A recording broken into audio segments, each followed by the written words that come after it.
Hello friends, कैसे हैं आप लोग। आज हम लोग डिस्कस करेंगे भारत की भूगर्भिक संरचना, जियोलॉजिकल स्ट्रक्चर ऑफ इंडिया के बारे में। भूगर्भिक संरचना क्या होती है। तो यहाँ पे एक शब्द दिया हुआ है संरचना, स्ट्रक्चर। इसके मतलब को समझेंगे कि संरचना क्या है। और एक इसी से मिलता जुलता शब्द हम लोग को सुनाई पड़ता है उच्चावच। उससे देखेंगे कि इससे क्या डिफरेंट है दोनों में। तो संरचना और उच्चावच में मुख्य अंतर क्या है, इस पे हम लोग डिस्कस करेंगे। तो इसको समझने के लिए थोड़ा सा एक उदाहरण मैं आपको देता हूँ कि जैसे मान लीजिए हम बर्फी खरीदने जाते हैं। बर्फी खरीदने जाते हैं तो एक दुकानदार के पास कई तरह की बर्फी है। जैसे मान लेते हैं कि यहाँ पे उसने रखा हुआ है कलाकंद। जो नॉर्मल बर्फी है, कलाकंद रखा हुआ है। तो ये क्या है कि इसकी सामान्य चौड़ाई, ऊंचाई, मोटाई है। इसी के बाद ये रखता है पतीसा। जो पतीसा बर्फी होती है ये क्या है, सामान्यतः कम मोटी है, थोड़ी सी पतली है ये। और इसके बाद होता है काजू कतली। ठीक है, काजू कतली।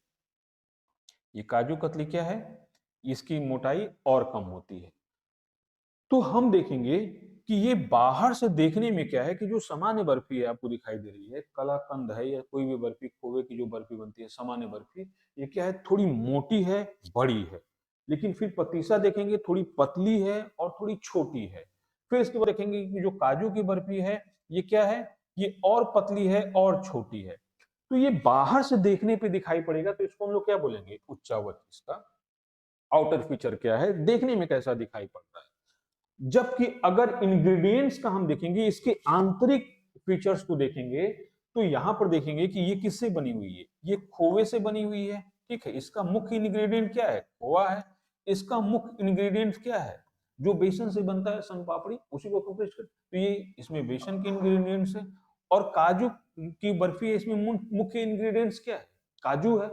तो अब इसकी आंतरिक क्वालिटी को देखेंगे, तो इसी को क्या बोलते हैं, संरचना। अब जाहिर सी बात है कि संरचना चट्टान की क्या है, आंतरिक विशेषता को डिनोट करता है, उसकी आंतरिक विशेषता क्या है। जबकि उच्चावच क्या करता है, ये उसकी बाह्य विशेषता को प्रदर्शित करता है कि उसकी बाहरी विशेषता क्या है। अब इसको हम लोग दूसरे रूप में देखते हैं कि जैसे हम अपने आसपास के क्षेत्र को देखते हैं, तो हमारे आसपास का क्षेत्र क्या है। मान लीजिए आप किसी ऐसे जगह पे जाते हैं जहां पे आप देखते हैं यहाँ से कि ये क्षेत्र कैसा दिखाई पड़ रहा है, तो वहां पे क्या हो सकता है कि देखेंगे कि ऐसे आपको दिखाई पड़े। ठीक है, ये क्षेत्र इस प्रकार का दिखाई पड़े आपको। ठीक है, इस तरह से। तो आप देखेंगे कि अगर हम लोग बाहरी रूप से देखते हैं तो देखते हैं कि अरे ये तो पर्वत भी दिखाई पड़ रहा है यहाँ पे, ये पठार भी दिखाई पड़ रहा है, ये घाटी भी दिखाई पड़ रही है और ये मैदानी क्षेत्र भी दिखाई पड़ रहा है। तो यहाँ पर देखेंगे ना कि उच्चावच कैसा है, मतलब ये बाहरी रूप से देखने पे कैसा है। ठीक है, तो इसको क्या बोल देंगे, उच्चावच बोल देंगे। इसको क्या बोल देंगे, उच्चावच बोल देंगे। लेकिन जब देखेंगे कि संरचना में क्या देखेंगे, कि देखेंगे कि ये भाई पर्वत है, ये बना किससे है, ये किस प्रकार का पर्वत है, ये कहीं ज्वालामुखी से तो नहीं बना है, या कहीं आग्नेय चट्टानों से तो नहीं बना है, या रूपांतरित चट्टानें तो नहीं पाई जाती, या अवसादी चट्टानों से तो नहीं बना है। या इस पठार की विशेषता भी ऐसे देखेंगे कि ये पठार कैसे है, कहीं ऐसा तो नहीं कि मैग्मा के जमने से बना है, ऐसा तो नहीं कि ये अपरदन के फलस्वरूप, आग्नेय चट्टानों के अपरदन के फलस्वरूप बना है, या रूपांतरित चट्टानों से बना है। मैदानी भागों की विशेषता ऐसे ही है। तो जब उसकी आंतरिक बात की जाएगी, आंतरिक विशेषताओं की बात की जाएगी, तो उसी को क्या बोल देंगे हम लोग, संरचना बोल देंगे। ठीक है, संरचना। अब इसको एक अगर हम लोग जैसे कहते हैं कि ज्योग्राफिकल लैंग्वेज में बोला जाए या भूगोल की भाषा में बोला जाए, तो संरचना के अंतर्गत क्या दिखाई पड़ता है, संरचना के अंतर्गत हमें इसकी रासायनिक विशेषताएं, ठीक है, रासायनिक विशेषताएं, भौतिक विशेषताएं, और इस चट्टान के बनने की प्रक्रिया यानी कि विवर्तनिक एक्टिविटीज के बारे में डिस्कस करते हैं, किसमें, संरचना में। जबकि उच्चावच में क्या करते हैं कि इसके बाह्य स्वरूप यानी कि ढाल का स्वरूप, ढाल की दिशा, और ये किस प्रकार का दिखाई पड़ता है, इसके अंतर्गत हम किसकी बात करते हैं, उच्चावच की बात करते हैं। तो यहाँ पे दो शब्द हैं जिसमें एक स्ट्रक्चर और एक रिलीफ फीचर, दोनों में हम लोगों ने बेसिक डिफरेंस देख लिया। अब इसको हम लोग इस टॉपिक से ही डिस्कस करते हैं कि देखिए, भूगर्भिक संरचना क्षेत्र विशेष के उच्चावच एवं भू आकृतियों के निर्धारण में एक महत्वपूर्ण भूमिका निभाती। तो जो भूगर्भिक संरचना है ना, वो क्या करेगी, उच्चावच का निर्धारण करेगी कि किस प्रकार का उच्चावच है, और यही उच्चावच क्या करता है, भू आकृति को प्रदर्शित करता है कि ये भू भाग जो है देखने में कैसी है, इसकी आकृति कैसी, ऊंचा भाग है, समतल भाग है, ऊबड़ खाबड़ भाग है या गहरा भाग है, ये क्या है, भू आकृति दिखाई कैसे पड़ती है, ये किस पे डिपेंड करती है, संरचना पे डिपेंड करती है। अब हम लोग इसको थोड़ा सा डिफाइन करते हैं कि हम लोग जब चट्टान पढ़ेंगे वहां पे विस्तृत रूप से देखेंगे, तो देखिए क्या होता है ना कि पृथ्वी पर बहुत से खनिज तत्व पाए जाते हैं, और ये खनिज तत्व जो होते हैं ये विभिन्न अनुपात में मिलते हैं, तो ये किसका निर्माण करते हैं, ये तत्व खनिजों का निर्माण करते हैं। किसका निर्माण करते हैं, खनिज का। जो एलिमेंट्स हैं ये किसका निर्माण करते हैं, मिनरल्स का। और यही खनिज विभिन्न अनुपातों में मिलते हैं, तो ये चट्टानों का निर्माण करते हैं। तो इस तरह से देखिए तत्व जो होते हैं मिलकर खनिजों का निर्माण करते हैं, और खनिज जो होते हैं वो मिलकर किसका निर्माण करते हैं, चट्टानों का निर्माण करते हैं, यानी कि संरचना का। ठीक है, तो ये संरचना क्या होती है कि उच्चावच और भू आकृतियों के निर्धारण में महत्वपूर्ण भूमिका निभाती है। अब यहाँ पर देखते हैं संरचना के अंतर्गत हम किसको लेते हैं, चट्टानों की भौतिक विशेषता, रासायनिक विशेषता और भूविवर्तनिक लक्षणों, मतलब वो बनी कैसी हैं, इसके आधार पर हम संरचना का निर्धारण करते हैं। भौतिक विशेषता क्या होगी, भाई कठोर है, मुलायम है, किस प्रकार की है। ठीक है, भौतिक विशेषता क्या होगी, कठोर है, मुलायम है, किस प्रकार की है। रासायनिक विशेषता क्या हो गई कि भाई किस प्रकार के तत्वों से बनी है, इसमें कौन कौन से खनिज पाए जाते हैं। ठीक है, लोहांश वाले हैं, गैर लोहांश वाले हैं, धात्विक हैं, अधात्विक हैं, किस प्रकार के खनिज हैं। ठीक है, और इनका निर्माण किस प्रक्रिया से हुआ है, वलन से हुआ है या भ्रंशन से हुआ है या ज्वालामुखी विस्फोट से हुआ है या रूपांतरण के फलस्वरूप हुआ है। तो इसी के आधार पर इसका अध्ययन करते हैं। अब इसी में देख लेते हैं इसी को, जैसे तत्वों एवं खनिजों की मात्रा और उनके लक्षण क्या क्या हैं। यही क्या है, संरचना का निर्धारण करते हैं। हम जैसे बताया कि तत्व मिलकर खनिजों का निर्धारण करते हैं, निर्माण करते हैं, और खनिज मिलकर चट्टानों का निर्माण करते हैं। ठीक है, तो यहाँ पर देख लिया हम लोगों ने। जबकि उच्चावच में क्या करते हैं हम लोग, उच्चावच में देखने दिखता कैसा है ये, तो उसमें ढाल कैसा है। जैसे मान लीजिए कि ये पर्वतीय भाग है, इसका तीव्र ढाल है, जबकि दूसरा ये भाग है इसका क्या है, मंद ढाल है। ढाल क्या है यहाँ पे, मंद है। ढाल की दिशा कैसी है, पूरब साइड में है, पश्चिम साइड में, उत्तर साइड में, दक्षिण साइड में, ढाल की दिशा कैसी है, और ढाल का स्वरूप कैसा है, किस तरह का स्वरूप ढाल है। ठीक है, उबड़ खाबड़ है, तीव्र ढाल वाला है, समतल ढाल वाला है। ठीक है, ढाल का स्वरूप इस तरह से है। तो देखिए अगर भारत को देखा जाए तो भारत में क्या है कि भूगर्भिक चट्टानों की जो प्राप्ति होती है ना, उसमें प्राचीनतम से लेकर नवीनतम क्रम की, यानी कि पृथ्वी की उत्पत्ति से लेकर और आज के समय की भी चट्टानें पाई जाती हैं।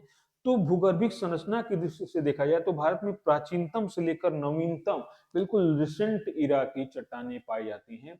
तो संरचनात्मक दृष्टि से देखा जाए तो भारत में चट्टानों की बहुत अधिक विविधता पाई जाती है। ठीक है, अब एक चीज आता है कि हम क्यों संरचना का अध्ययन क्यों करना चाहते हैं। ठीक है, या भूगर्भिक संरचना का अध्ययन क्यों करना चाहते हैं। देखिए एक तो यही होता है कि संरचना क्या करता है कि खनिज संसाधनों की उपस्थिति और मृदा की गुणवत्ता को अत्यधिक प्रभावित करता है, या इसको इस रूप में देखा जाए कि संरचना पर ही खनिज पदार्थों की उपस्थिति और मृदा की गुणवत्ता निर्भर करती है।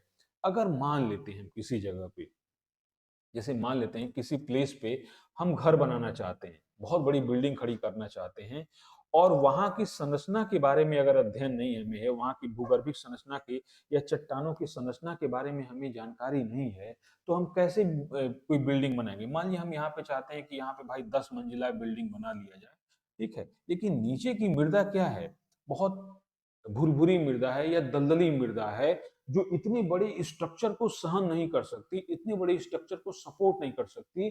तो ये संरचना क्या है, ये संरचना इतनी बड़ी स्ट्रक्चर को सपोर्ट नहीं कर सकती, तो क्या हो जाएगी, ये ढह जाएगी। जैसे उदाहरण देते होंगे कि जो दुबई का पाम आइलैंड है, जो नहीं आर्टिफिशियल आइलैंड दुबई ने बनाया है।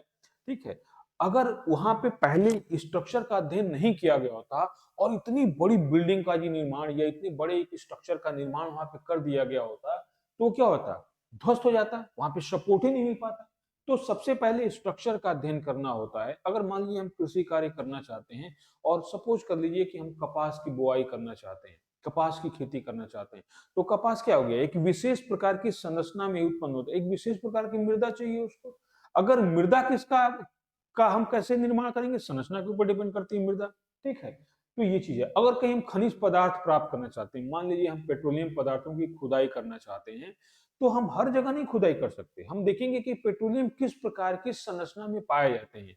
तो पेट्रोलियम पदार्थ है, कोयला है या प्राकृतिक गैस है, ये कहाँ पाए जाते हैं, ये अवसादी चट्टानों में पाए जाते हैं। तो अगर हमें पेट्रोलियम पदार्थों की खोज करनी है, प्राकृतिक गैस की खोज करनी है या कोयले की खोज करनी है, तो हम जाके आग्नेय चट्टानों में थोड़ी खुदाई करेंगे। नहीं, हम अवसादी चट्टानों में जाके खुदाई करेंगे। अवसादी, क्योंकि ये कहाँ पाए जाएंगे? अवसादी चट्टानों में पाए जाते हैं। तो हमने संरचना के आधार पर खनिज पदार्थों की प्राप्ति की प्रोबेबिलिटी प्राप्त कर ली कि भाई इस तरह के खनिज पदार्थ ना इस तरह की भूगर्भिक संरचना वाली चट्टानों में प्राप्त होते हैं। अगर मान लेते हैं हमें सोना खोजना है, हमें लोहा खोजना है, तो हम जाके अवसादी चट्टानों में नहीं खोजेंगे, क्योंकि हमें पता है कि अवसादी चट्टानों में नहीं प्राप्त होते। ये लोहा है, सोना है, ये कहाँ प्राप्त होंगे? ये या तो आग्नेय चट्टानों में होंगे या रूपांतरित चट्टानों में प्राप्त होंगे। अभी आगे डिस्कस करेंगे हम लोग। तो ये जो संरचना होती है, ये काफी हद तक हमारे काम को आसान कर देती है। अगर संरचना की जानकारी है, तो हम पहले से ही बहुत हद तक जान जाएंगे कि यहाँ पे कौन सी आर्थिक गतिविधियां हम करेंगे तो वो सक्षम होंगी। ठीक है, तो ये जान लीजिए कि संरचना को जानना बहुत महत्वपूर्ण होता है। ठीक है, अब हम लोग देखेंगे कि भारत में जो भूगर्भिक संरचना के आधार पर देखेंगे कि चट्टानों को कितने वर्गों में विभाजित किया गया है। तो यहाँ भूगर्भिक संरचना के आधार पर देखेंगे तो सबसे पहले क्या है, आर्कियन क्रम की चट्टानें आती हैं। ये आर्कियन क्रम की चट्टानें क्या है कि जब पृथ्वी की उत्पत्ति हुई थी, तो पृथ्वी अपने प्रारंभिक फेज में क्या थी, आज से लगभग 4.6 अरब साल पहले पृथ्वी की उत्पत्ति हुई है। ठीक है, तो अपने प्रारंभिक फेज में जो पृथ्वी थी ना, वो बहुत तप्त थी, मैग्मा की तरह से थी। ठीक है, सेमी मेल्टिंग फेज में थी, मैग्मा की तरह से। तो ये धीरे धीरे क्या हुआ कि ये पृथ्वी की बाह्य परत ठंडी हो गई, और ये पृथ्वी की बाह्य परत ठंडी हो गई तो ये धीरे धीरे क्या हो गया, ठोस चट्टानी संरचना में परिवर्तित हो गई। तो उसी के बाद आर्कियन क्रम की चट्टानों का निर्माण हुआ, यानी कि पृथ्वी की उत्पत्ति के साथ आर्कियन क्रम की चट्टानों का निर्माण जुड़ा हुआ है। जब पृथ्वी की ये बाह्य परत धीरे धीरे ठंडी हुई, तो आर्कियन क्रम की चट्टानों का क्या हुआ, निर्माण हुआ। आर्कियन क्रम की चट्टानों का निर्माण हुआ। अब इन आर्कियन क्रम की चट्टानों की विशेषताएं क्या हैं कि ये सर्वाधिक प्राचीनतम चट्टानें हैं, ये सबसे पुरानी चट्टानें हैं, और ये आग्नेय चट्टानें हैं, क्योंकि इनका निर्माण किससे हुआ है, मैग्मा के ठंडा होने से हुआ है। ठीक है, तो ये क्या है, आग्नेय चट्टानें हैं, इसलिए इनको पितृ चट्टानें भी कहते हैं। ठीक है, या मूल चट्टानें भी कहते हैं। अब इसको एक उदाहरण से आप ऐसे समझ सकते हैं कि जैसे हम लोग पिज्जा खाते हैं ना, तो पिज्जा में क्या होता है, एक बेस होता है ना, बिना बेस के पिज्जा तो बन नहीं सकता। तो आप ये समझ लीजिए कि ये आर्कियन क्रम की चट्टानें क्या हैं, ये चट्टानों की पिज्जा के बेस की तरह से आर्कियन क्रम की चट्टानें। ठीक है, तो ये आर्कियन क्रम की चट्टानें हैं, इनका सबसे पहले निर्माण हुआ, इसलिए इनको पितृ चट्टानें भी कहते हैं। लेकिन ये अब अपने वर्तमान स्वरूप में या प्रारंभिक स्वरूप में नहीं है, अब इनका बहुत अधिक रूपांतरण हो चुका है। ठीक है, और मुख्यतः ये ग्रेनाइट, नीस जैसे चट्टानों से निर्मित है, और इनमें जीवाश्मों का अभाव पाया जाता है। तो पहली विशेषता है कि आर्कियन क्रम की चट्टानें क्या हैं, सर्वाधिक प्राचीनतम चट्टानें हैं। ये आग्नेय चट्टानों के उदाहरण है, लेकिन अब अपने मौलिक स्वरूप में ये प्राप्त नहीं है, इनका बहुत अधिक रूपांतरण हो चुका है। ठीक है, इनमें जीवाश्मों का अभाव पाया जाता है। जीवाश्म मतलब फॉसिल्स का इनमें क्या होता है, बिल्कुल अब्सेंस है। क्यों अब्सेंस है, अनुपस्थिति क्यों है, इसलिए कि उस समय इन चट्टानों का निर्माण हुआ है जब पृथ्वी पर जीवन की उत्पत्ति नहीं हुई थी। तो आर्कियन क्रम की चट्टानों में जीवाश्मों का क्या होता है, अभाव है। ठीक है, लेकिन ये रवेदार हैं, इनमें रवे या कण पाए जाते हैं। ठीक है, तो आर्कियन क्रम की चट्टानें क्या होंगी, सबसे प्राचीनतम चट्टानें हैं जो आग्नेय चट्टानों का उदाहरण है, और वर्तमान स्वरूप में ये अपने मूल रूप में नहीं है। अब देखते हैं ये कहाँ पाए जाते हैं। तो देखिए क्या, ये जो हमारा प्रायद्वीपीय भारत है ना, इस प्रायद्वीपीय भारत में ये आर्कियन क्रम की चट्टानें पाई जाती हैं। तो वही पिज्जा के बेस के रूप में, जैसे पिज्जा का बेस है, अब इस पे विभिन्न इंग्रेडिएंट्स डाल देंगे तो जो पिज्जा का बेस है वो दिखाई थोड़ी देगा, और जब उसको ओवन में डाल के हम लोग पकाने लगते हैं तो वो अपने मूल स्वरूप में पिज्जा थोड़ी दिखाई पड़ता है, कि जो बेस है वो क्या हो जाता है, वो पक जाता है, उसका रूप क्या हो गया, रूपांतरित हो गया। तो उसी तरह से ये आर्कियन क्रम की चट्टानें है ना, ये समय के साथ साथ, ओवन का मतलब है कि लगभग 4.6 अरब साल से पृथ्वी क्या है, लगातार परिवर्तित होती जा रही है, मेटामॉर्फिज्म हो रहा है, उसका रूपांतरण हो रहा है। तो ये देखेंगे ना कि आर्कियन क्रम की चट्टानें हैं, ये भारत के प्रायद्वीपीय भाग में फैली हुई हैं, लेकिन अब ये अपने मौलिक स्वरूप में नहीं है, धीरे धीरे इनका क्या हो चुका है, रूपांतरण हो चुका है। तो ये देखेंगे कि आर्कियन क्रम की चट्टानें क्या है, पूरे प्रायद्वीपीय भारत में छिटपुट रूप से फैली हुई है। फिर इसके बाद जो हम लोग की चट्टान है, वो आती है धारवाड़ क्रम की चट्टानें। अब धारवाड़ क्रम की चट्टानें क्या है कि जब आर्कियन क्रम की चट्टानें थी, ठीक है, आर्कियन क्रम की चट्टानें थी, इनका क्या हुआ कि नदियों द्वारा, पवनों द्वारा, हिमनदों द्वारा ये इनका अपर्दन हुआ। ये क्या हो गया, लगातार काट छाट के इन पदार्थों को कहीं ले जाकर निचले भागों में क्या कर दिया, इन्होंने जमा कर दिया। धीरे धीरे जमा कर दिया, परत, एक परत, दूसरी परत, इसके ऊपर क्या हो गया, परत का निर्माण हो गया। तो आर्कियन क्रम की चट्टानों के अपर्दन और उस अपर्दित पदार्थ के ले जाकर निचले भागों में निक्षेप के कारण क्या हुआ, धारवाड़ क्रम की चट्टानों का निर्माण हुआ। तो अब आर्कियन क्रम की चट्टानों के बाद किस क्रम की चट्टानों का निर्माण हुआ, धारवाड़ क्रम की चट्टानों का निर्माण हुआ। अर्थात ये धारवाड़ क्रम की चट्टानें आर्कियन क्रम की चट्टानों के बाद निर्मित हुई। अब धारवाड़ क्रम की चट्टानों की क्या विशेषता है, तो पहली विशेषता है कि ये परतदार है, जिनको अवसादी भी बोलते हैं। तो ये क्या है, अवसादी चट्टानें हैं। ठीक है, सबसे प्रारंभिक या सबसे प्राचीन अवसादी चट्टान कौन है, धारवाड़ क्रम की चट्टान है। इनमें परतें पाई जाती हैं, परतदार हैं ये, लेकिन इनमें जीवाश्मों का क्या है, अभाव है। इनमें जीवाश्मों का क्या है, अभाव पाया जाता है। इसमें जीवाश्म या फॉसिल्स नहीं पाए जाते हैं। तो एक चीज दिमाग में आप रखिएगा कि धारवाड़ क्रम की चट्टानें अवसादी चट्टानें तो हैं, लेकिन इनमें जीवाश्म नहीं पाए जाते हैं। जीवाश्मों का पूरी तरह से क्या इसमें अभाव पाया जाता है। ठीक है, लेकिन ये धात्विक खनिजों के मामले में भारत की सबसे संपन्न चट्टानें हैं। इनमें धात्विक खनिज पाए जा रहे हैं, जैसे लोहा हो गया, सोना हो गया, इनमें ये बहुत संपन्न है। ठीक है, तो अब क्वेश्चन ये भी हो सकता है कि भारत में आर्थिक दृष्टि से कौन सी चट्टान सबसे महत्वपूर्ण है, तो क्या हो जाएगा, धारवाड़ क्रम की चट्टान आर्थिक दृष्टि से सबसे महत्वपूर्ण है, क्योंकि जितने भी धात्विक खनिज यानी लोहा, सोना वगैरह, जितने मैंगनीज वगैरह हैं, ये सब धारवाड़ क्रम की चट्टानों में ही पाए जाते हैं। तो यहाँ पे कंफ्यूज नहीं होना है हम लोगों को कि इसमें अवसादों की तो अनुपस्थिति है, लेकिन धात्विक खनिजों के मामले में भारत की सबसे संपन्न चट्टान कौन है, धारवाड़ क्रम की चट्टानें हैं। अब ठीक है, तो इसकी विशेषताएं हम लोगों ने देख लिया।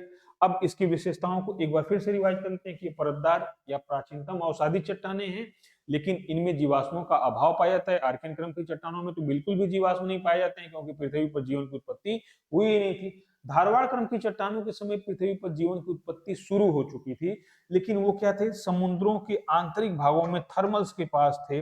साइनोबैक्टीरिया के रूप में ये जीव उपस्थित थे या बन रहे थे, जिसको ब्लू ग्रीन एल्गी भी बोलते हैं, लेकिन उनकी मात्रा बहुत कम थी, वो कोई अपना छाप छोड़ने में असफल थे। तो ये था। और धात्विक खनिज संसाधनों की दृष्टि से धारवाड़ क्रम की चट्टानें सबसे संपन्न है और सबसे महत्वपूर्ण है। अब इनका नाम धारवाड़ क्यों पड़ा, क्योंकि कर्नाटक का जो धारवाड़ और शिवमोगा जिला है, ये कर्नाटक का क्षेत्र है। यहाँ पे सबसे पहले इन चट्टानों की विशेषताओं का अध्ययन किया गया और उन्हीं के नाम पर क्या कर दिया गया, धारवाड़ क्रम की चट्टानों का नामकरण किया गया। तो ये धारवाड़ क्रम की चट्टानें हैं। अब फिर अगली चट्टान है कुडप्पा क्रम की चट्टान। तो धारवाड़ क्रम की चट्टानें और आर्कियन क्रम की चट्टानों का फिर से अपर्दन हुआ। जैसे मान लीजिए कि धारवाड़ क्रम की चट्टान है, आर्कियन क्रम की चट्टान है, इनका क्या हुआ, अपर्दन हुआ और फिर से इनका निक्षेप हुआ, और इस निक्षेप के फलस्वरूप किस क्रम की चट्टानों का निर्माण हुआ, कुडप्पा क्रम की चट्टानों का निर्माण हुआ। तो यहाँ पर एक चीज याद रखिएगा कि धारवाड़ क्रम की चट्टानें भी अवसादित हैं और कुडप्पा क्रम की चट्टानें भी क्या हैं, अवसादित हैं। धारवाड़ क्रम की चट्टानों में धात्विक खनिज पाए जाते हैं, लेकिन कुडप्पा क्रम की चट्टानों में धात्विक खनिज उतने महत्वपूर्ण नहीं हैं। हालांकि इनमें चूना पत्थर, डोलोमाइट इत्यादि जैसे खनिज पाए जाते हैं, लेकिन धात्विक खनिज के मामले में कुडप्पा क्रम की चट्टानें उतनी संपन्न नहीं है। ठीक है, तो याद रखिएगा। अब यहाँ पर हम लोग को एक ध्यान देना है कि जैसे हम लोग देखते हैं कि जो अरावली पर्वत श्रेणी है, ये अरावली पर्वत श्रेणी है, ये धारवाड़ क्रम की चट्टानों से बनी हुई है। अरावली पर्वत श्रेणी किससे बनी हुई है, धारवाड़ क्रम की चट्टानों से बनी हुई है। जबकि ये जो पूर्वी घाट पर्वत श्रेणी है, ठीक है, ये पूर्वी घाट श्रेणी है जो प्रायद्वीप भारत के पूर्वी क्षेत्रों में फैली हुई है। ठीक है, ये कुडप्पा क्रम की चट्टानों से बनी हुई है। ठीक है, और ये चीज आपको पता होगा कि ये जो अरावली पर्वत श्रेणी है, आज ये बहुत घर्षित पर्वत के रूप में है, रिलिक्ट माउंटेन के रूप में है, लेकिन ये दुनिया का सबसे प्राचीन वलित पर्वत श्रेणी माना जाता है, अरावली पर्वत श्रेणी, जो अपने अभी तक उपस्थित है ये पर्वत श्रेणी, लेकिन घर्षित रूप में है। और ये अरावली पर्वत श्रेणी है ना, जो यहाँ से विस्तृत होते हुए ये यहाँ तक फैला हुआ है, लक्षद्वीप तक फैला हुआ है। बस बीच का भाग क्या हो चुका है, ये समुद्र में डूब गया है। कुछ कुछ भाग ये जो है प्लेटफॉर्म के रूप में उपस्थित है समुद्र तल के नीचे, उस पर क्या हुआ, प्रवालों ने अपना घनौदा बना दिया है, तो ये लक्षद्वीप के रूप में हमें दिखाई पड़ता है। ठीक है, तो ये अरावली पर्वत श्रेणी इससे धारवाड़ क्रम की चट्टानों से बनी हुई है, और ये पूर्वी घाट पर्वत श्रेणी किससे बनी हुई है? ये कुडप्पा क्रम की चट्टानों से बनी हुई है। और कुडप्पा क्रम की चट्टानें कब बनी?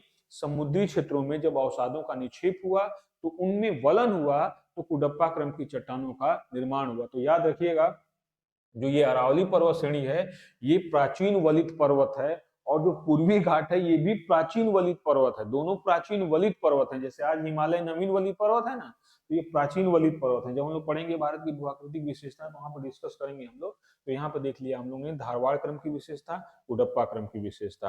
अब हम लोग आते हैं कि विंध्यन क्रम की चट्टानें क्या क्या है।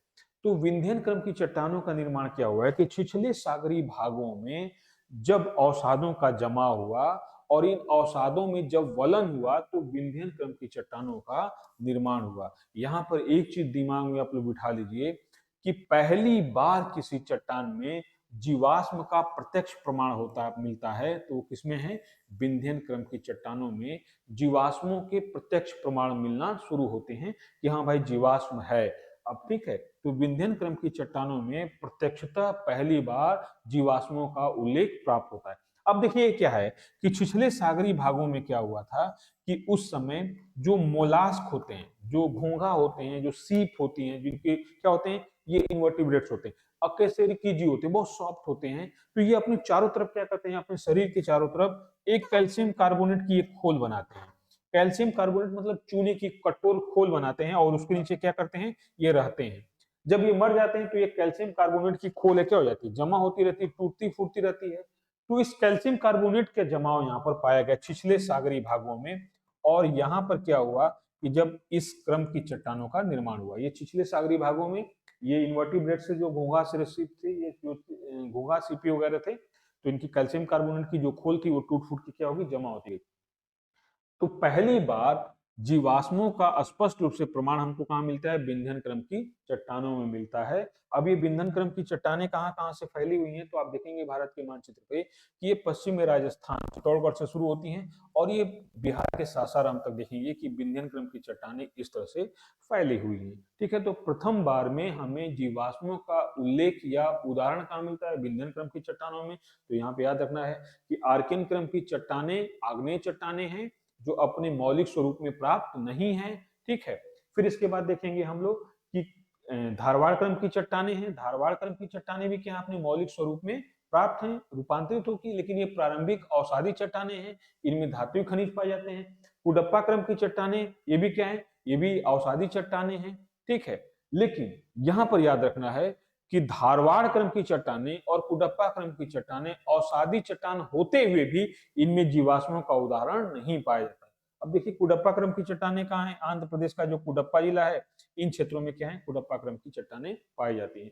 तो यहाँ पर याद रखिएगा कि अरावली पर्वत श्रेणी धारवाड़ क्रम की चट्टानों से बना है, लेकिन उसके क्षेत्रों में, आसपास के क्षेत्रों में कुडप्पा क्रम की भी चट्टानें पाई जाती हैं। ठीक है, और पूर्वी घाट मुख्यतः कुडप्पा क्रम की चट्टानों से बना हुआ है, तो इस क्षेत्र में क्या है? कुडप्पा क्रम की चट्टानें पाई जाती हैं। और ये जो भाग है ये किससे बना हुआ है? ये विंध्यन क्रम की चट्टानों से पाया जाता है या बना हुआ है। तो याद रखना है कि धारवाड़ क्रम की चट्टान और कुडप्पा क्रम की चट्टान, यद्यपि ये अवसादी चट्टान है, लेकिन इनमें जीवाश्मों का उदाहरण या जीवाश्मों के साक्ष्य नहीं पाए जाते हैं। लेकिन विंध्यन क्रम की चट्टानों में क्या होता है?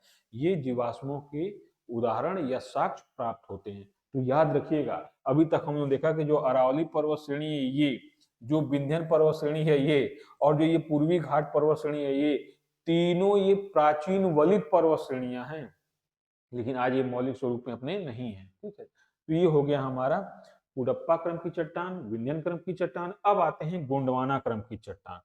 तो गोंडवाना क्रम की चट्टान का निर्माण कैसे हुआ है, तो इसके विषय में बहुत ज्यादा हम लोग अभी डिस्कस नहीं करेंगे। जब हम लोग प्लेट विवर्तन के सिद्धांत देखेंगे और महाद्वीपीय प्रवाह सिद्धांत देखेंगे, तो वहां पे इसका थोड़ा सा डिस्कस करेंगे कि क्या कंडीशंस रही हैं गोंडवाना क्रम की चट्टानों के निर्माण की।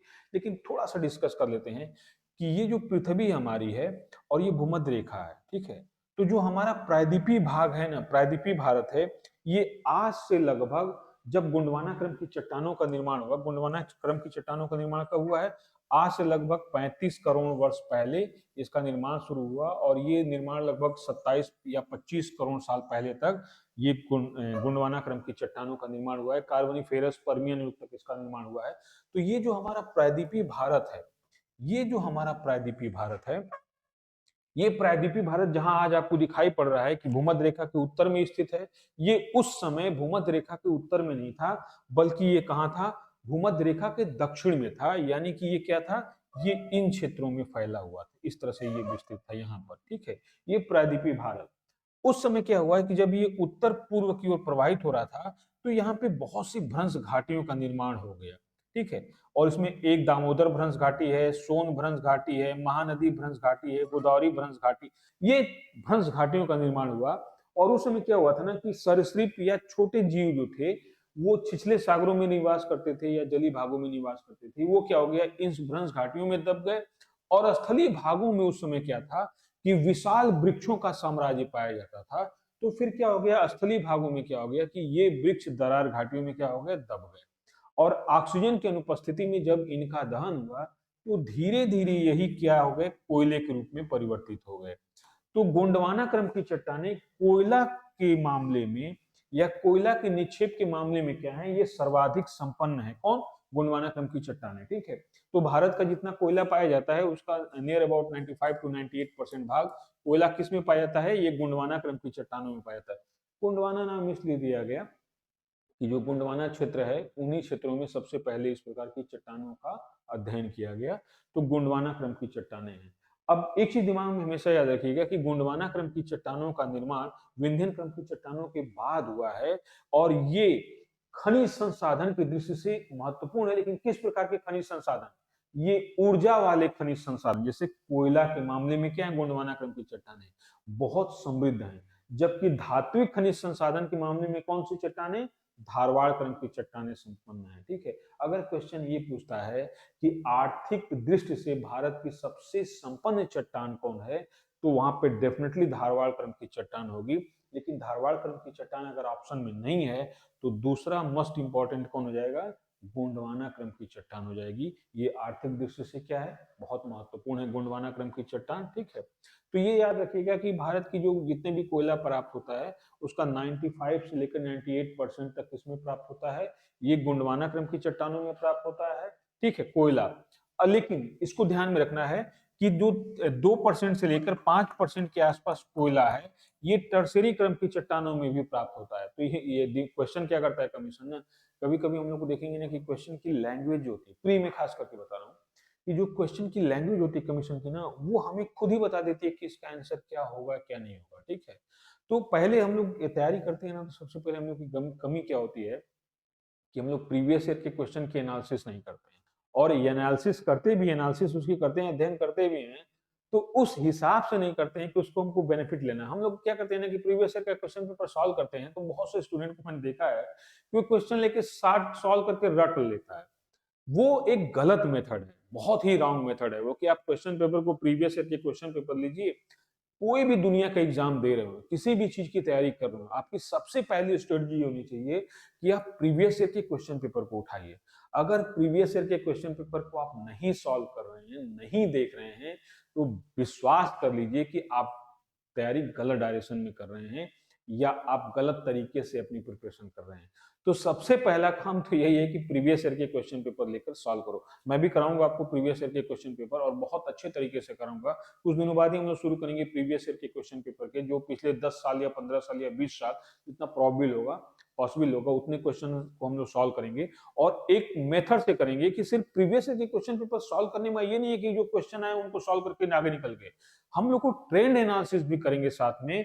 फिर देखेंगे कि जो क्वेश्चन की लैंग्वेज है उसको कैसे पकड़ के रखना है, कि लैंग्वेज से ही बहुत से यूपीएससी जितना आपको एग्जाम देता है ना प्री का, मैं डेफिनेटली बता रहा हूं कि जो प्री के फर्स्ट पेपर का जो जीएस का सेक्शन है, उसके जो क्वेश्चंस 100 क्वेश्चंस आते हैं, अगर आपने सिर्फ लैंग्वेज को सही से ध्यान से देखा, तो आपके मोर देन 10 क्वेश्चन तो आपके बिना आते हुए सही कर सकते हो। आप 100 में से 10 क्वेश्चन ऐसे हो सकते हैं, इससे भी ज्यादा हो सकते हैं, कि जिनमें आप नहीं जानते हो, लेकिन लैंग्वेज पढ़ के आप समझ सकते हो कि इसका आंसर निकलने की प्रोबेबिलिटी कहां पे हो सकती है, क्या गलत। जैसे हम लोग देखते हैं ना कि कुछ क्वेश्चंस होते हैं, क्या होते हैं, उनमें लिखा होता है, शब्द होता है केवल, ओनली लिखा हो। अगर किसी क्वेश्चन में केवल शब्द जुड़ा हो, या सिर्फ जुड़ा हो, या मात्र जुड़ा हो, अगर इस तरह के शब्द जुड़े हो ना तो इसको आप मान के चलो कि इनके सही होने की प्रोबेबिलिटी क्या है, कम है। हालांकि 100% नहीं बता रहा हूँ मैं आपको, ऐसा नहीं कि सिर्फ इसी को देख के आप टिक कर दीजिए और क्वेश्चन गलत कर लीजिए, लेकिन एक बात कर रहा हूँ मैं, किसी प्रश्न में अगर सामान्यतः लिखा हो तो इसके सही होने के चांसेस ज्यादा हैं, इसके गलत होने के चांसेस ज्यादा हैं। फिर हम लोग आगे भी देखेंगे कि लैंग्वेज, इस बीच बीच में आपको डिस्कस करता रहूंगा मैं इस तरह के ट्रिक पे कि कैसे हम लोग को क्वेश्चन की लैंग्वेज को दिमाग में अगर रखते हैं और उसको सही से एनालाइज कर लेते हैं वहां पे, तो हम क्वेश्चन को बिना जाने भी आंसर फाइंड आउट कर सकते हैं। ठीक है, तो यहाँ पर देख लिया हम लोग गोंडवाना क्रम की चट्टानें। अगर मान लीजिए यही देता है क्वेश्चन में कि भारत में कोयला केवल गोंडवाना क्रम की चट्टानों में प्राप्त होता है, तो ऑब्वियसली गलत है भाई। क्यों? केवल गोंडवाना क्रम में थोड़े होता है, सबसे अधिक गोंडवाना क्रम में प्राप्त होते हैं, लेकिन 2% से लेकर 5% जो कोयला है ये टर्सरी क्रम की चट्टानों में प्राप्त होते हैं ना। अब यहाँ पे केवल शब्द सिर्फ या मात्र या ओनली आ गया तो क्या हो गया, क्वेश्चन गलत होने की प्रोबेबिलिटी क्या है, ज्यादा है ना। तो ये दिमाग में अगला, जैसे पिछली बार पूछा था प्री में क्वेश्चन कि भारत में सामान्यतः चाय उत्पादक राज्य कौन से हैं, तो देखिए सामान्यतः शब्द लगा दिया ना। अगर ये पूछता केवल चाय उत्पादक राज्य और सामान्यतः, तो ये क्या हो गया, गलत हो गया कि नहीं हो गया। अब यहाँ पर क्वेश्चन आंसर तो दिया नहीं कमीशन अभी, ठीक है,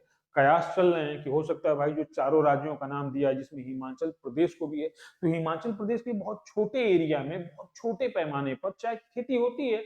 अगर इसमें सामान्यतः लेता है वो, तो सामान्यतः का मतलब क्या हो गया कि जनरली क्या हो गया भाई, कोयला या चाय उत्पादित होते हैं, तो चाय उत्पादक राज्य कौन कौन से हैं, असम हो गया, केरल हो गया, पश्चिम बंगाल हो गया, उत्तराखंड भी होता है भाई थोड़ा सा चाय उत्पादन करने वाला में, ठीक है।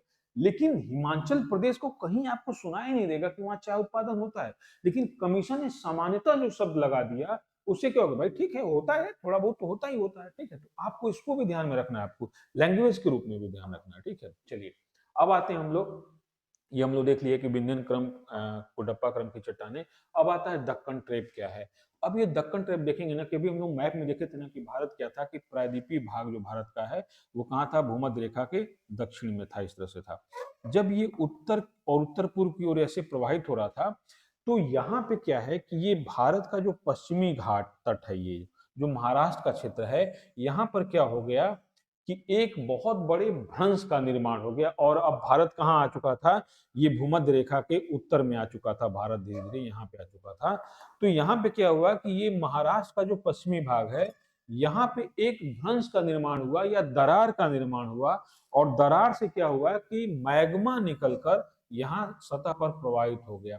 और इस मैग्मा में क्या था कि सिलिका की मात्रा कम थी, जो बेसाल्ट प्रकार का था, ठीक है। सिलिका की मात्रा अगर अधिक होगी तो ग्रेनाइट प्रकार का होगा, जिसमें सिलिका की मात्रा मोर देन 60 टू 70 80% के आसपास हो, उसको क्या बोलते हैं, ग्रेनाइट चट्टान बोलते हैं। वो ज्यादा विस्कॉन्सिस, ज्यादा सयंता वाली, ज्यादा चिपचिपी होती है, गाढ़ा होती है। जिसमें सिलिका की मात्रा लेस देन 65% या 60% से कम होती है, उसको बोलते हैं क्षारी, ठीक है। जैसे बेसाल्ट हो गया, वो कम चिपचिपा, कम सयंता वाली होगी, पतला होगा। तो ये क्या हुआ कि कम, इसमें सिलिका की मात्रा कम थी, तो ये क्या था, क्षारी प्रकार की थी। तो ये धीरे से निकल कर क्या हो गई, इस बृहद क्षेत्र पर ये फैल गई। कब हुआ ये, क्रिटेशियस युग में हुआ, क्रिटेशियस युग में ये सब फैल गया, ठीक है। चलिए, लेकिन एक ही युग में नहीं हुआ है, कई युग में धीरे धीरे हुआ है। तो यहाँ पर देखेंगे कि ये जो क्षेत्र था, ये मैग्मा के प्रवाह से पूरी तरह से आच्छादित हो गया। और ट्रैप इसलिए कहा जाता है क्योंकि मैग्मा का प्रवाह हुआ ना, तो एक मैग्मा की लेयर ऐसे बन गई, फिर इसी के ऊपर मैग्मा की दूसरी लेयर, तो ये सीढ़ीदार निक्षेप हुआ। तो इसीलिए इसको क्या बोलते हैं, ट्रैप बोलते हैं, मतलब सीढ़ी बोलते हैं इसको, ठीक है। अब इसका विस्तार कहाँ कहाँ पाया जाता है, महाराष्ट्र में पाया जाता है, ये गुजरात का जो सौराष्ट्र क्षेत्र है, ठीक है, इसमें पाया जाता है। मध्य प्रदेश का दक्षिण और दक्षिण पश्चिमी भाग है, जो मालवा वाला क्षेत्र, वो भी आ जाता है। फिर इसका कर्नाटक में भी विस्तार है, तेलंगाना में भी विस्तार है, और उड़ीसा में भी, अरे सॉरी, तमिलनाडु में भी इसका विस्तार देखा जाता है, ठीक है। तो इस तरह से दक्कन ट्रैप का निर्माण हुआ है। ये मूलतः क्या है, बेसाल्टिक मैग्मा का क्या हुआ है, यहाँ पे प्रवाह हुआ है, बेसाल्ट प्रकार की मैग्मा का प्रवाह हुआ है। धीरे धीरे यही मैग्मा क्या हुआ है, इसका अपक्षय और अपर्दन हुआ है, इसका डिकम्पोजिशन हो गया है। तो ये क्षेत्र पूरी तरह से क्या हो गया है, काली मृदा का क्षेत्र है, जिसको कपास मृदा या रेगुर मृदा कहते हैं। ये भी इसका क्या हुआ है, निर्माण हुआ है। अब जाहिर सी बात है कि अभी हम लोगों ने कहा कि अगर किसी क्षेत्र की संरचना के बारे में जब तक हमें जानकारी नहीं है, तब तक उसका आर्थिक लाभ हम नहीं ले सकते। तो इसका ये ध्यान रखिएगा, अगर काली मृदा का निर्माण हुआ है तो किसके बेस पे हुआ है? बेसाल्टिक चट्टानें हैं, उनका डिकम्पोजिशन हुआ है, उनका वियोजन हुआ है, टेयर एंड वियर हुआ है, तो उसी के बाद से तो इसका निर्माण हुआ है काली कपास मृदा का। तो अगर काली कपास मृदा हम कहीं खोजते हैं तो सबसे पहले उन क्षेत्रों में देखेंगे कि जहाँ पे बेसाल्ट का निर्माण या बेसाल्टिक चट्टानें प्राप्त होती हैं। ठीक है, तो ये देख लेते हैं हम लोग दक्कन ट्रैप का। इसके बाद हम लोग आते हैं, अभी तक जो चट्टानें हम लोग देखें, ठीक है, जिसमें चाहे आर्किन क्रम की चट्टान हो, धारवाड़ क्रम की चट्टान हो, उडप्पा क्रम की चट्टान हो, गोंडवाना क्रम की चट्टान हो या विंध्यन क्रम की चट्टान हो और दक्कन ट्रैप, ये सारी चट्टानें कहाँ पाई जा रही थी? ये प्रायद्वीपीय भारत में पाई जाती। ये सारी चट्टानें कहाँ पाई जा रही थी? ये प्रायद्वीपीय भारत में पाई जा रही थी। ठीक है, ये सारी चट्टानें कहाँ पाई जा रही थी? प्रायद्वीपीय भारत में पाई जा रही थी। लेकिन अब जो देखेंगे ना कि अब जो चट्टानें प्राप्त होंगी, जो तृतीय क्रम की चट्टानें या टर्सरी युग की चट्टानें हैं या चतुर्थ क्रम की चट्टानें हैं, ये बाह्य प्रायद्वीपीय भारत में पाई जाती हैं, यानी कि ये कहाँ मुख्यतः पाई जाती हैं? इस प्रायद्वीपीय भारत से बाहर पाई जाती हैं। तो देखिए तृतीय क्रम की चट्टानें क्या हैं, जो टर्सरी एज की चट्टानें क्या हैं? तो जो हिमालय पर्वत है ना, ये हिमालय पर्वतीय क्षेत्र किससे बना है? ये तृतीय क्रम की चट्टानों से बना हुआ है। ठीक है, तो इसको अभी हिमालय की जब उत्पत्ति हम लोग पढ़ेंगे तो वहां पे बहुत विस्तार से इसके विषय में हम लोग डिस्कस करेंगे। यहाँ पे बहुत डिटेल से डिस्कस करने की जरूरत नहीं हमें है। तो ये हिमालय क्या है? तृतीय क्रम की चट्टानें पाई जाती हैं। और हिमालय क्या है? 3 समानांतर श्रेणियां हैं। सबसे उत्तर में बृहद हिमालय है, ये इसको ग्रेटर हिमालय बोलते हैं, या हिमाद्री हिमालय बोलते हैं, या उत्तरी हिमालय बोलते हैं। इसके दक्षिण में क्या है? मध्य हिमालय है। ठीक है, इसके दक्षिण में क्या है? शिवालिक या बाह्य हिमालय है। तो यहाँ पर देखेंगे कि हिमालय पर्वत श्रेणी है, ये क्या है?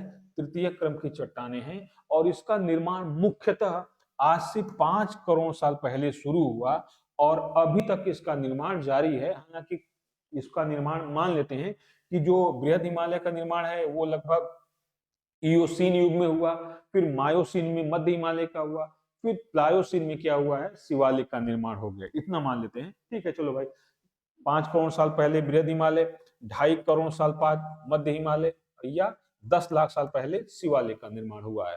तो ये तृतीय क्रम की चट्टानें हैं। अब ये मुख्यतः किससे बनी हुई हैं? ये अवसादी चट्टानों से बनी है। तृतीय क्रम की चट्टानें क्या है? अवसादी चट्टानों से। लेकिन यहाँ पर देखेंगे ना कि ये जो बृहद हिमालय है, ये बृहद हिमालय की रीढ़ की हड्डी के रूप में क्या है? ये आर्कियन क्रम की चट्टानें हैं, जो मुख्यतः ग्रेनाइट और नीस हैं।